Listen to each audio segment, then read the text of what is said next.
Halo sahabat, Assalamualaikum warahmatullahi wabarakatuh. Jumpa lagi dengan saya Bidan Sulis dalam channel Bidan Sahabat.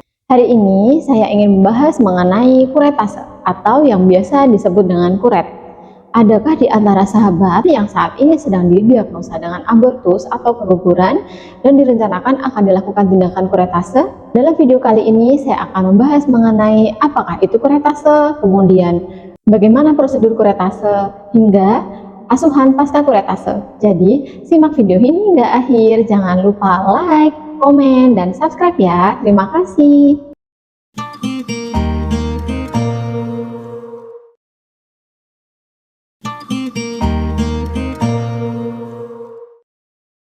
Oke, yang pertama saya ingin membahas apa sih itu kuretase. Bahasa awamnya, kuretase atau kuret itu adalah tindakan atau prosedur yang dilakukan oleh dokter obstin atau dokter kandungan untuk membersihkan sisa produk kehamilan yang masih tertinggal di dalam rahim. Tetapi kuret itu tidak selalu dilakukan pada ibu hamil, bisa juga pada beberapa pasien yang mengalami hiperplasi endometrium atau penebalan dinding serviks. Gejalanya misalnya ibu mengalami perdarahan di luar siklus haid, kemudian sudah minum obat tapi kok nggak sembuh-sembuh, itu biasanya dokter akan menyarankan untuk dilakukan tindakan kuretase. Tapi kali ini kita akan memfokuskan pembahasan kita pada pasien keguguran atau pasien yang hamil yang direncanakan untuk dilakukan tindakan kuret ya. Kemudian bagaimana sih prosedur kuretase itu? Jadi kuret itu ada dua metode. Yang pertama itu metode yang lama, yaitu menggunakan sendok kuret. Kemudian yang kedua, metode yang baru dengan menggunakan AVM atau aspirasi vakum. Kita akan bahas satu-satu ya. Yang pertama dengan sendok kuret. Nah, set kuretase itu seperti ini ibu-ibu ya. Nah, ini di sini ada spekulum, kemudian kelihatan nggak ya? Ada sendok kuretnya juga. Pokoknya sebagian besar itu isinya adalah sendok kuret.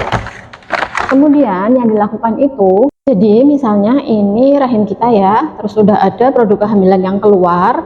Biasanya sendok kuret itu pakainya tuh kayak gini. Jadi misalnya ini sendok ya, sendok kuretnya itu buat mengeruk dinding rahim untuk mengeluarkan sisa produk kehamilan yang masih ada di dalam rahim.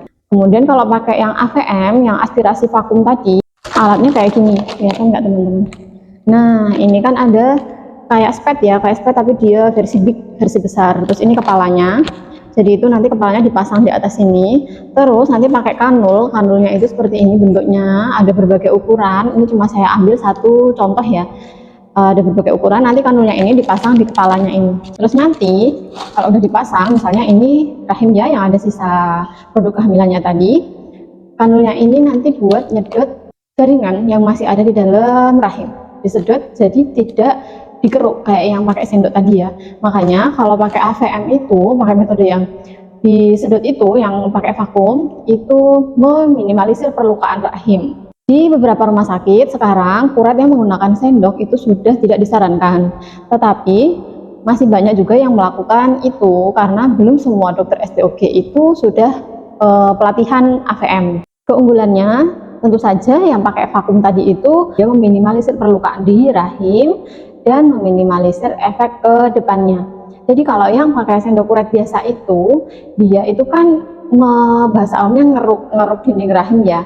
Jadi biasanya itu kalau setelah kuret, rahimnya itu harus dikosongkan dulu 3 bulan. Jadi jangan hamil dulu, tunggu perlukaan yang di dinding rahim itu sembuh dulu. Kenapa harus menunggu sembuh? Kenapa misalnya, Bu Bidan saya mau langsung program hamil aja, soalnya saya ingin cepat punya anak, nggak usah nunggu 3 bulan deh. Nah, itu ada resikonya ya teman-teman. Resikonya antara lain karena rahimnya tadi itu kan dindingnya rusak ya, jaringannya setelah dikuret. Jadi janin itu kalau mau melekat, dia itu cari tempat yang bagus. Dia itu nggak akan mau melekat di tempat yang jelek atau yang rusak. Makanya kalau jaringan di rahim itu rusak, maka dia bisa melekat di luar rahim, misalnya di tuba falopi atau di bagian yang lain. Seperti video saya sebelumnya sudah saya jelaskan ya mengenai kehamilan ektopik. Jadi itu resiko menyebabkan kehamilan ektopik. Kemudian misalnya di pasien itu ada yang takut dilakukan kuret, misalnya saya nggak mau kuret dan saya takut, udah mau saya tunggu keluar manual aja deh, keluar alami aja, misalnya ada yang kayak gitu. Kira-kira efeknya apa sih, boleh nggak misalnya kayak gitu? Jawabannya nggak boleh ya teman-teman, itu bahaya karena teman-teman bisa bayangkan di dalam rahim itu ada sisa jaringan atau ada sisa hasil konsepsi yang dia itu mohon maaf sudah mati. Jadi kalau tidak diambil tentu saja dia beresiko infeksi karena dia itu kan sesuatu yang harusnya dikeluarkan oleh rahim, dan rahim itu akan terus berkontraksi. Rahim akan kontraksi berusaha untuk mengeluarkan sisa jaringan tadi, dan akan terjadi perdarahan karena kan kalau orang abortus, orang keguguran itu kan pasti keluar darah ya.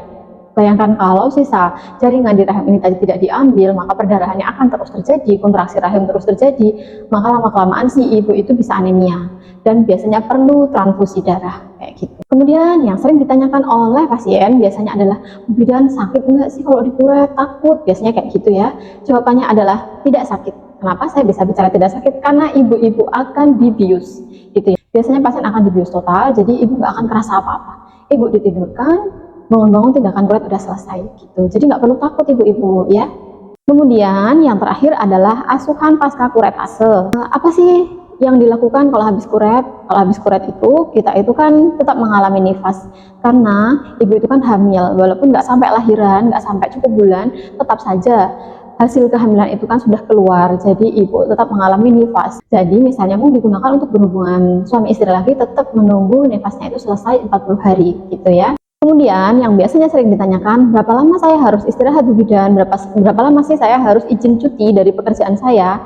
Asalkan sudah tidak ada nyeri, tidak ada mules, kemudian perdarahannya normal, ibu nggak pusing, nggak ada keluhan, it's okay untuk masuk kerja lagi setelah 3 hari, nggak apa-apa.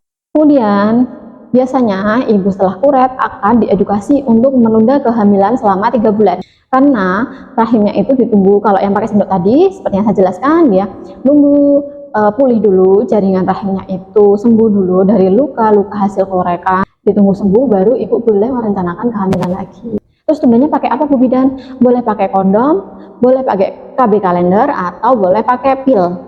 Oke, pembahasan kita tentang kuret sampai di sini. Jika masih ada sesuatu yang ingin sahabat tanyakan belum terjawab dengan video saya tadi, boleh tulis di kolom komentar ya. Kemudian saya minta supportnya untuk channel saya agar channel saya ini semakin berkembang. Like, komen, kemudian share, kemudian jangan lupa subscribe. Terima kasih, salam sehat selalu. Assalamualaikum warahmatullahi wabarakatuh.